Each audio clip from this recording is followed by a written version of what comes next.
Why do you say?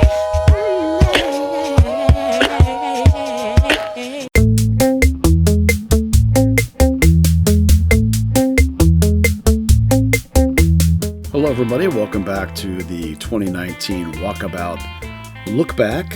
Hopefully you're enjoying the trip. We're on to day 2 of our adventure. Before we get too deep into day 2, I need to cover the rules for Walkabout. I should have probably covered it in one of the earlier videos, but I didn't until now. There's only one rule, one cardinal rule, and one most important rule, and that's no interstates. You have to use U.S. highways, byways, scenic routes, state highways, county roads, even some dirt roads. The whole point is to see the blue highways of America, see the real America, small town America, see the parks, the wilderness, the mountains' majesty, purple waves of grain, and all that stuff. So why do I bring the rules up now? Well, for one very, very important reason. On day 2 of 2019, we broke the Cardinal Rule. No! But let me explain why, because it's important. You see, 2019 is the year of the Women's World Cup, and the next day, day 3, the United States was scheduled to play in the World Cup final against the Netherlands. Most of you will know that I'm a lifelong player, fan, writer, blogger. Been covering the sport for about 23 years now.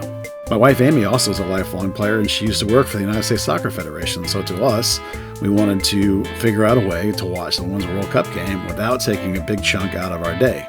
In order to do that, we adjusted the schedule for day 2.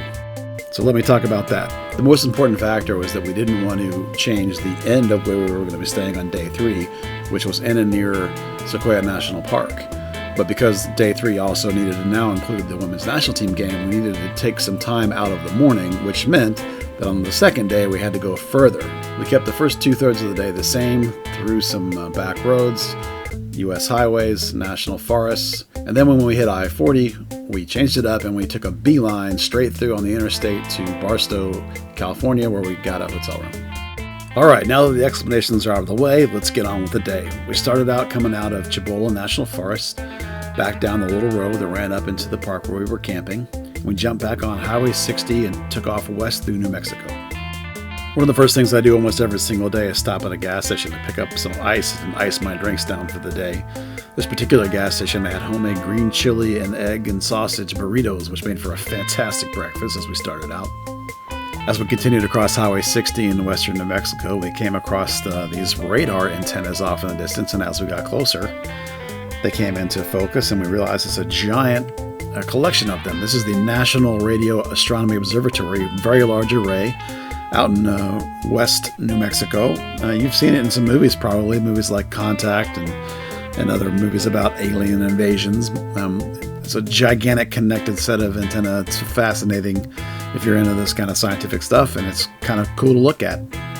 Reno, however, was not impressed. Western New Mexico is beautiful, though. It's Great Plains, but it's got like a little bit of a desert vibe. Quite gorgeous as we made our way across into Arizona. Also, I think this U-Haul is trying to give us a hint. Just a little bit after crossing the Arizona border, we turned right onto Arizona 260 in a little town called Sholo, which I've driven through many times before. That road drives up through the Apache Stigreaves National Forest, which is a lovely little drive. Not necessarily the most gothic Rocky Mountains or anything, but still pretty. And along the way in this stretch, we found ourselves a little campground and had a picnic. Amy took a lot of pictures of burned out trees, which we haven't seen a lot of because we don't get a bunch of forest fires in Texas, but they certainly made for some interesting pictures as we were eating our lunch. Sometimes it's important on little trips like this to just stop, smell the roses, and enjoy the moment. Nice. After lunch, we continued to make our way across Arizona 260, up into Camp Verde, where we crossed over Interstate 17, up into a little town called Cottonwood, which is about 50 miles southwest of Flagstaff.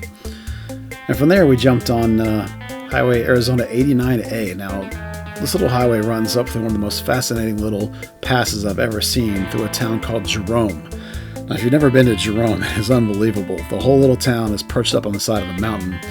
It's a big day trip, touristy kind of spot, but the way it's perched up here on these on the side of the cliffs and the side of the mountain is just unbelievably remarkable. The little road winds through the town.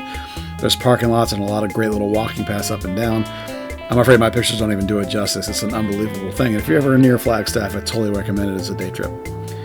When you go out the other side of Jerome, you go up the pass a little bit more. There's an absolutely stunning vista overlook off of 89 as you're heading up towards Prescott Valley. Before you get up to Prescott Valley, looks back down towards Jerome, towards the valley below where you've just been. Gorgeous views. Amy certainly enjoyed it. Maybe not me taking a picture of her, but she enjoyed the view. And from there, we went on our way up 89 all the way up to I-40. As I mentioned, at this point, we're breaking one of the major rules of walkabouts, but it was a sacrifice that we felt was important to the two of us in order to watch the women's national team game, as I said. So basically, we're trying to just crank some good time across the western half of Arizona and across the southern part of California over to Barstow.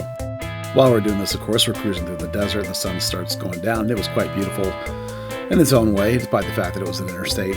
And before too long, we got to Barstow and checked into a hotel. The one hotel we had on the whole first week of our trip. And the only reason we did that was to be able to watch the game in the hotel before we left in the morning. Plus a good breakfast. So anyway, that was the end of day 2. All the way across into Southern California, into Barstow, and we're ready the next day to head up into Sequoia and start into the really crazy mountainous and really crazy beautiful parts of Central California and Sierra Nevadas. Hopefully you'll enjoy day 2, and hopefully you'll come along for day 3. See you next time.